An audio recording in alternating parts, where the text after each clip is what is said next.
quintal, vem ver,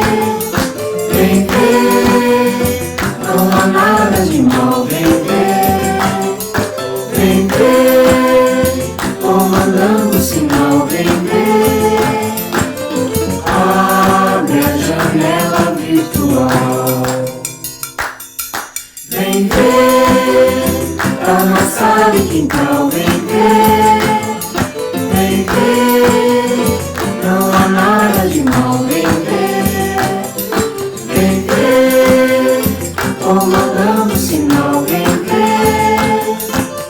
abre a janela virtual.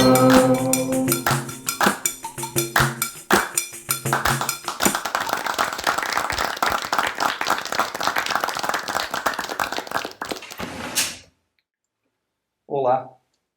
Quando será que foi que o bandolim se transformou e adquiriu essa sonoridade tipicamente brasileira? Quem e quais foram os responsáveis por esse processo? Esses e outros assuntos são tema de uma conversa entre dois grandes multi-instrumentistas que fizeram do bandolim seu principal instrumento. Rui Kleiner e Pedro Amorim batem uma boa prosa sobre choro, técnicas e figuras que fizeram e ainda fazem parte desse universo musical. Em seguida, assistiremos à atriz Fátima Muniz em uma leitura dramática. No final, Pedro Amorim e Rui Kleiner voltam tocando juntos. A série Janelas Virtuais é uma iniciativa do Sesc Piracicaba que tem como objetivo estimular a criação e a distribuição de arte em períodos de isolamento. Fique em casa e curta esse encontro.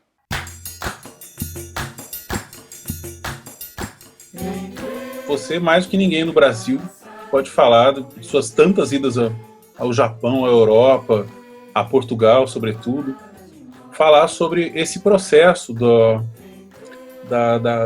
da construção da técnica do bandolim, da técnica brasileira do bandolim. O que você viu assim em Portugal que se assemelha ao que a gente viu hoje aqui no Brasil hoje de bandolim e de plectros em geral?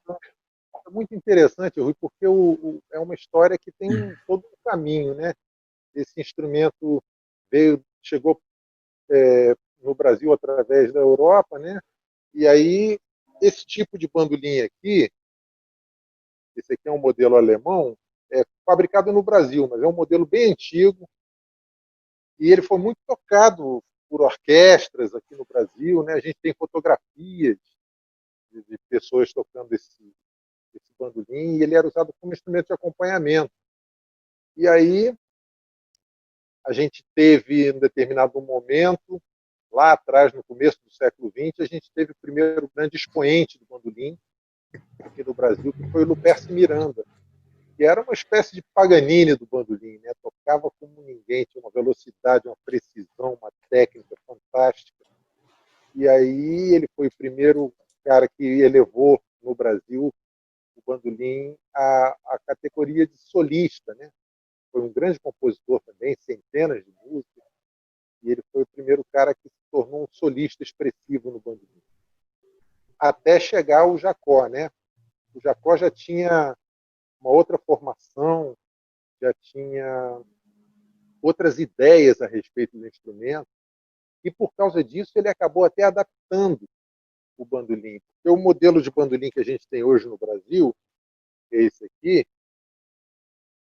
ele é descendente da guitarra portuguesa, né? A guitarra portuguesa tem uma sustentação de som muito melhor. O bandolim antigamente era tocado praticamente só com trêmulo.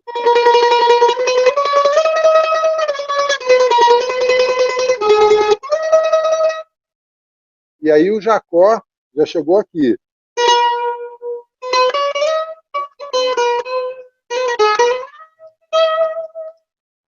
Fazendo esses adornos e essa sonoridade, esse jeito de extrair o som do instrumento, que é descendente da guitarra portuguesa.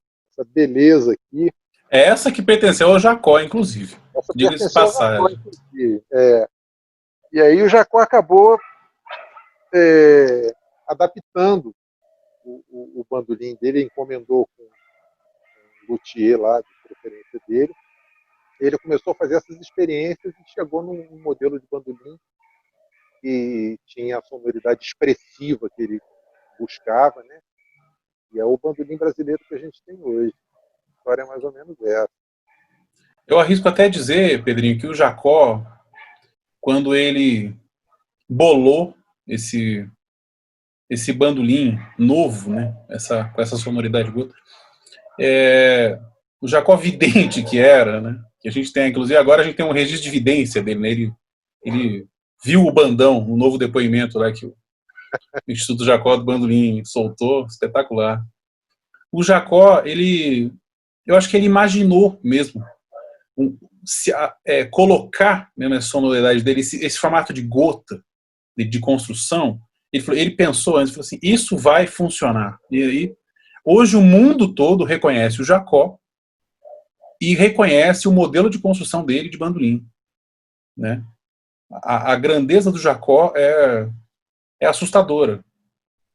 E a forma dele tocar, né? A escola brasileira de bandolim que ele criou, usando esses recursos técnicos, ele conhecia bem, porque ele, durante um tempo, ele tocou violão acompanhando fadistas na Noite do Rio, né? Então, ele escutava aquela guitarra portuguesa, ele ia acompanhando o violão, ficava ouvindo aquela guitarra, e ele se aproximou muito desse som. Eu não sei se eu já te contei essa história, mas a primeira vez que eu fui a Portugal, eu fui ver uma turma tocando assim informalmente, tal, e os caras tocando guitarra portuguesa. Quando eu ouvi eles tocando informalmente numa roda, como se fosse uma roda de choro, nossa, eu falei, agora eu entendo mais ainda o Jacó. Porque o Jacó, a forma brasileira de tocar que o Jacó desenvolveu é muito próxima, é muito influenciada pela sonoridade da guitarra portuguesa, os adornos que ele usa, o tipo de som que ele busca tirar, é tudo muito parecido com a guitarra portuguesa. O Jacó eu acho espetacular e também muito respeitador de outras escolas também de bandolim, do próprio Lupesque, que você gravou um disco lindo, né, aliás, da obra do Lupesque. Ele dominava muito, inclusive a escola napolitana de bandolim, ele sabia fazer os trêmulos, dos áudios lá, tem ele falando dos prelúdios do Calassi, de todas as de alguns bandolins que ele conhecia lá da escola napolitana e tudo mais, que é uma coisa que na verdade não chega assim muito pra gente, assim, bom, muitas, né, a música brasileira é tão rica assim, a gente acaba sendo até autossuficiente. O primeiro bandolinista que eu vi tocar assim ao vivo foi o Rossini Ferreira. O Rossini teve muita influência do Jacó. O Rossini era grande admirador do Jacó. Depois achou o caminho dele também, como acontece com as boas referências, né? O Rossini desenvolveu um jeito de tocar muito próprio também, mas ele foi muito influenciado pelo Jacó. As minhas primeiras músicas eram bastante influenciadas pelo Rossini. Tinha aquele sotaque de choro nordestino, né? Que espetacular, né? É bonito pra caramba. Tem e outros filhos do Jacó. Isso aqui, quer ver? Desculpa, não, vai lá. Pô, para.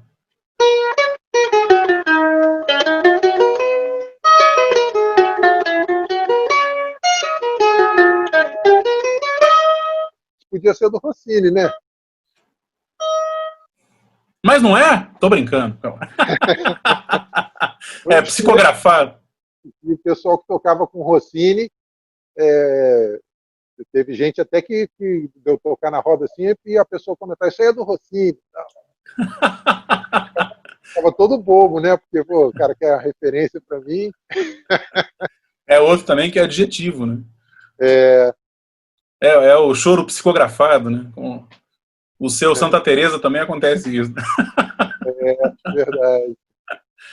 Tem outros filhos do Jacó também que são muito importantes pro bandolim. Não os brasileiros, né? Porque o bandolim brasileiro a gente é carne de vaca. O bandolim mundial, como o Joel Nascimento, Del Rian, esses caras que beberam na fonte direta. O Joel, inclusive, foi meu primeiro professor, né? O Joel com aquela Ah, é? Aquela generosidade toda, eu queria tocar bandolim, só que eu não tinha. E o engraçado é que ele não pestanejou. Ele falou assim, olha, era o inverno de Londrina, assim, aquela coisa frio pra caramba, muito frio. Londrina, nos anos 90, fazia muito frio. Ele falou, olha, eu tenho aula às 8 da manhã. Se você puder chegar umas 6h30 lá na praça, na frente, porque era uma escola que quem não era inscrito não podia entrar, não sei o quê. Eu falei, eu te dou Sei. aula. E eu fui de curiosidade, porque eu falei, ele não vai chegar, porque ele tinha tocado na roda até 4 horas da manhã. E eu cheguei lá, tipo, 6h32, ainda tomei um esporro ainda. Falei assim, ó, você tá atrasado, eu combinei 6h30. Né? Mas ele não pestanejou, ele me deu aquele bandolim dele, maravilhoso. Tá? E nota por nota colocando assim. Então é um agradecimento. Eu sei que o Joel vai assistir isso aí. Obrigado, viu, Joel? Obrigado que você é o cara, assim como todos os outros filhos do Jacó, como o Pedrinho, vocês são o cara. Quando eu conheci o Joel, eu estava resolvendo me tornar músico profissional. Eu era de outra área, né? Eu era professor de educação física, e quando eu resolvi tocar bandolim profissionalmente, eu pensei assim, eu tenho que me capacitar, tenho que me preparar. Eu nunca tinha estudado o instrumento, eu tirava as músicas de ouvido e ia tocar na roda, era uma brincadeira para mim. Aí eu já era amigo do Hermínio Belo de Carvalho, e comentei isso com o Hermínio pegou um papel, anotou um telefone e me passou, falou, ó, esse cara é um grande amigo meu, eu acho que ele vai poder te ajudar. Quando eu olhei, era o telefone do Joel Nascimento. Aí eu liguei para o Joel e, assim, em poucos minutos de conversa, a gente já estava falando como se fossemos velhos amigos. Aí eu combinei, fui na casa dele. Quando cheguei lá, ele me recebeu como se eu fosse lá toda semana, com maior naturalidade. E a gente.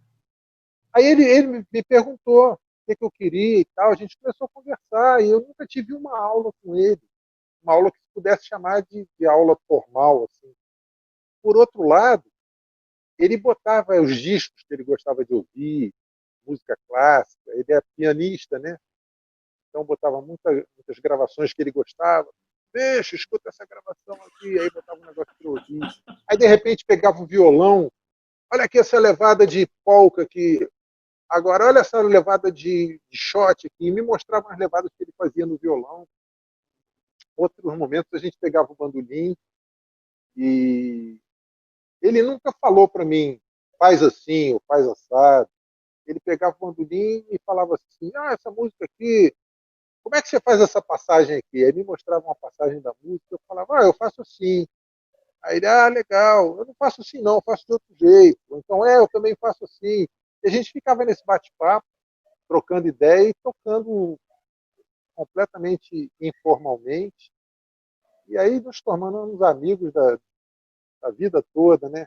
A gente falou há um tempo atrás até que das gravações do Orlando Silva, né? Tem até um trabalho do Marcílio que você citou, de Marcílio também, grande bandolinista, nosso amigo, É, professor Marcílio, essa e história que da interpretação, né? Não é isso? do Orlando Silva com o Jacó, é isso aí?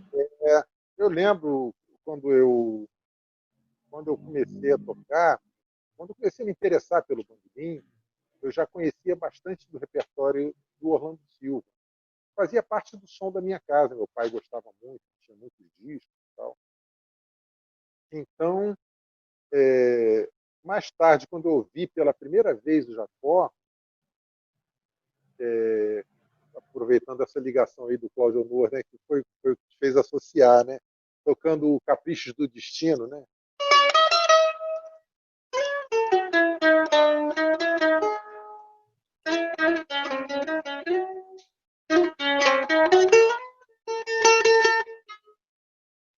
Quando eu Coisa ouvi linda.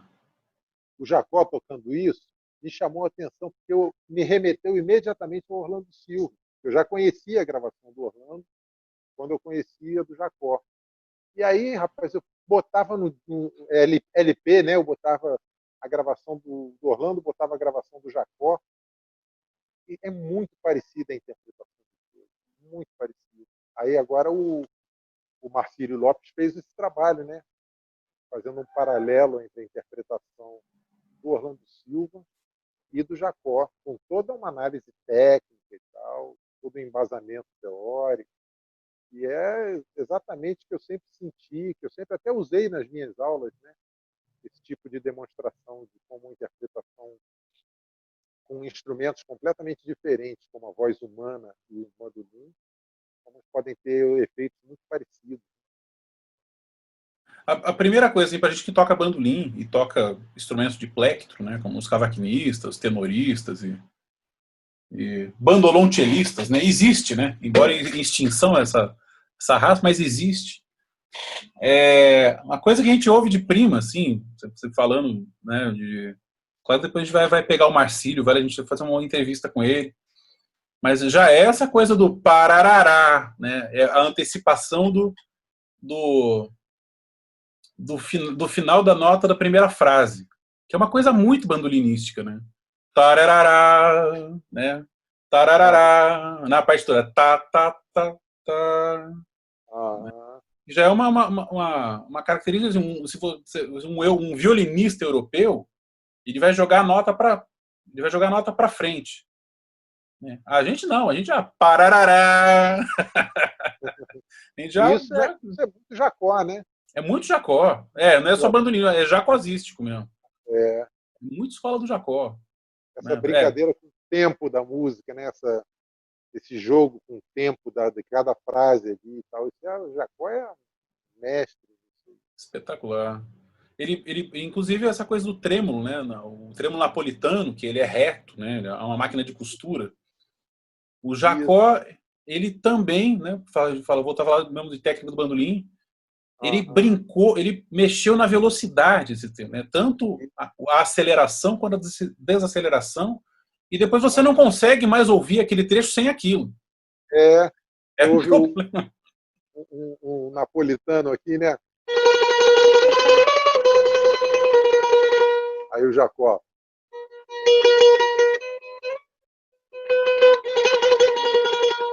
Mudando a frequência da palhetada. Espetacular. E dinâmica, né? Aplicando a dinâmica, a interpretação, a intenção da palheta. O Jacó era muito cuidadoso também, desde do material da ponta da palheta, da lixa que ele usava para. Era uma minúcia que era muito necessária para os dias de hoje, inclusive. Me diga uma coisa, Rui. Nós somos instrumentistas e compositores. Como é que aconteceu para você compor? Como é que surgiu essa possibilidade, essa capacidade? E como é que é? Me fala sobre o compositor Rui Klein. Bom, para começar, a primeira música que eu compus, e depois foi gravada até por um trio, por um quinteto de não muito chorístico, mas foi uma música feita em resposta a uma música sua que eu estava aprendendo. Né?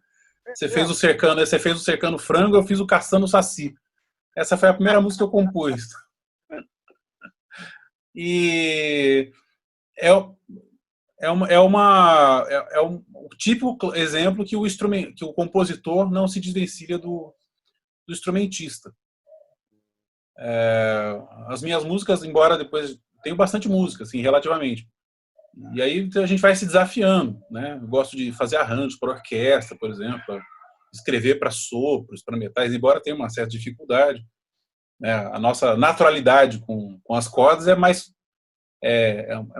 melhor, né? Ela existe e a naturalidade com sopros, a gente tem que pensar melhor. Mas o Rui compositor, ele é essencialmente um bandolinista compositor, né? Já diferente da sua, que eu já sei que a sua já é mais completa. Fala aí da sua, quero ver. Não, eu nunca quis ser músico e também nunca quis ser compositor.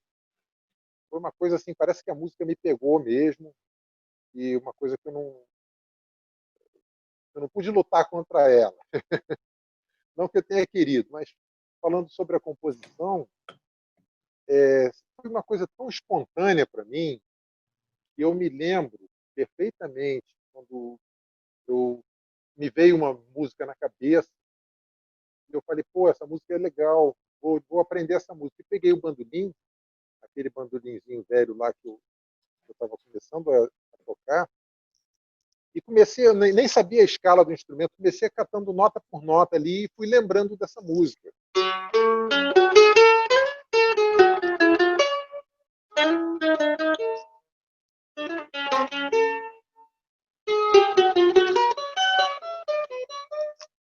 E aí fui lembrando nota por nota e tal, errava uma aqui, voltava outra ali, aí decorei a música no instrumento, e aí na roda de choro tocava e ninguém sabia que música que era essa. Eu perguntava, como é o nome dessa música mesmo? Ninguém sabia. Ninguém sabia, ninguém sabia. Foram se passando os meses até que eu me convenci que eu tinha feito uma música. E eu realmente, juro para você, eu não tinha essa consciência. Eu achava que eu estivesse lembrando uma melodia que já existia quando eu compus essa primeira música. Acabei gravando ela naquele disco que eu fiz do violão tenor. É a única música daquele disco que não foi feita para o violão tenor. Mas eu quis aproveitar para gravar minha primeira música, já que ela soou bem no tenor também, eu incluí ela no disco. Mas aí a composição veio assim. Às vezes eu com certeza tenho muitas influências variadas e tal, de compositores, de vários instrumentos, de outros compositores, de sambistas. Com certeza eu tenho muitas influências. Em algumas músicas eu reconheço essas influências, em outras não. E não penso muito sobre isso, não. Mas eu acredito muito na inspiração, sabe, Rui? Acredito mesmo na inspiração. Porque quando vem aquela ideia, assim, aquela primeira ideia, ela não me larga. Eu fico ali, eu tenho que terminar aquilo. Às vezes tem muito trabalho para terminar, às vezes demora, né? Às vezes ela vem mais rápido. Eu tenho uma música minha bem conhecida, que é o No Coreto.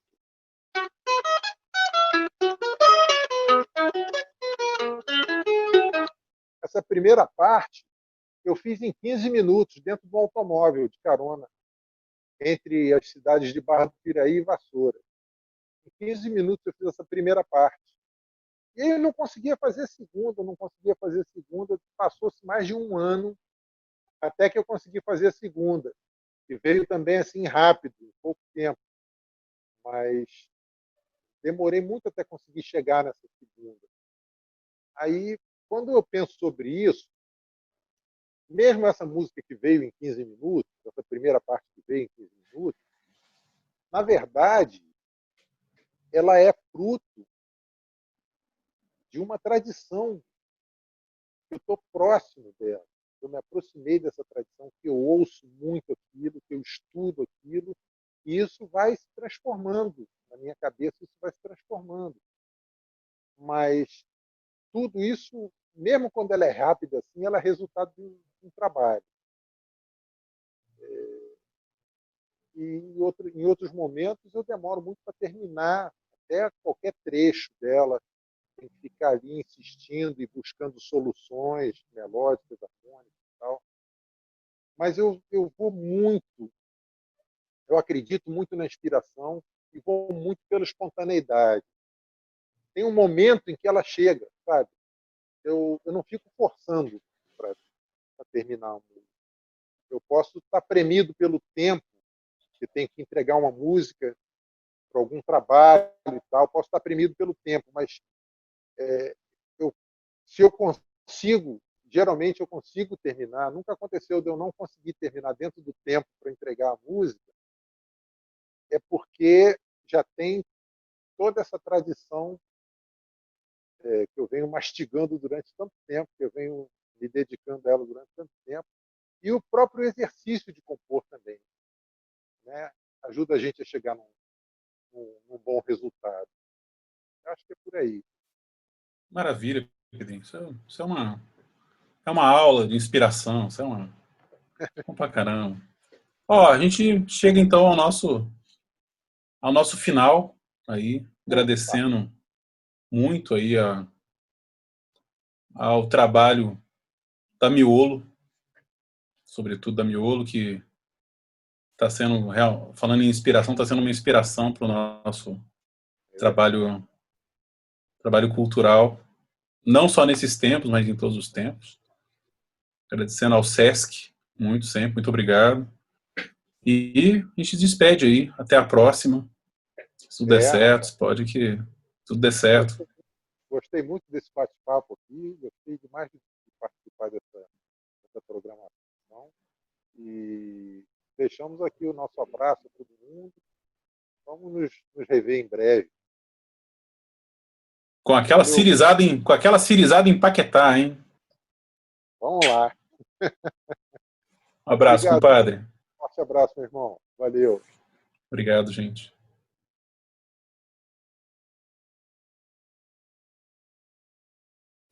Não, não quero nada. Já disse que não quero nada. Não me venham com conclusões. A única conclusão é morrer. Não me tragam estéticas, não falem de moral, tirem-me daqui a metafísica.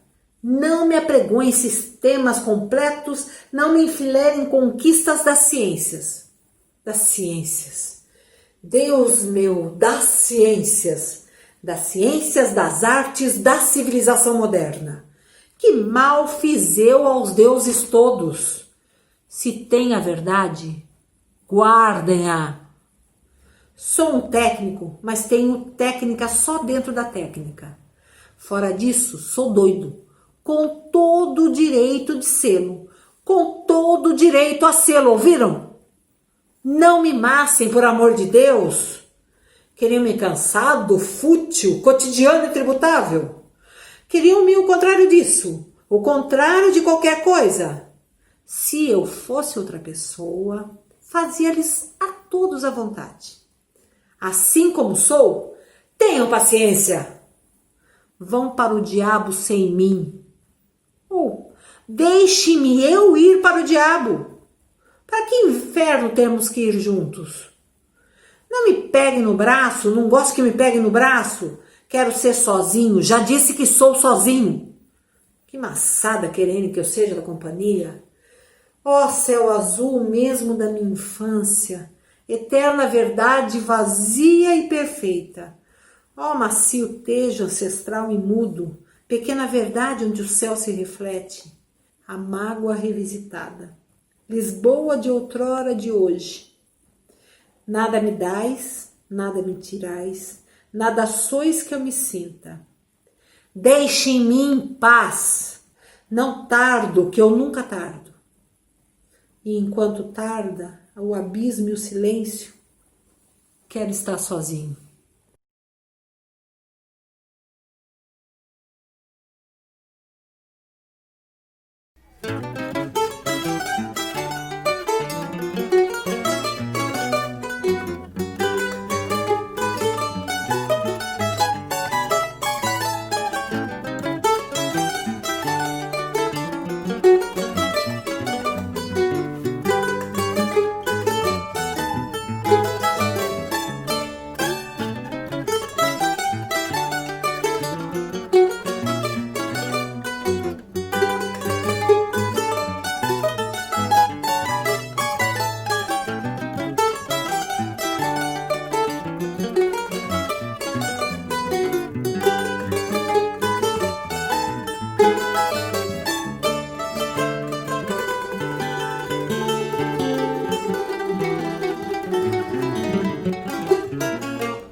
vem ver, vem ver, não há nada de mal, vem ver, comandando o sinal, vem ver, abre a janela virtual.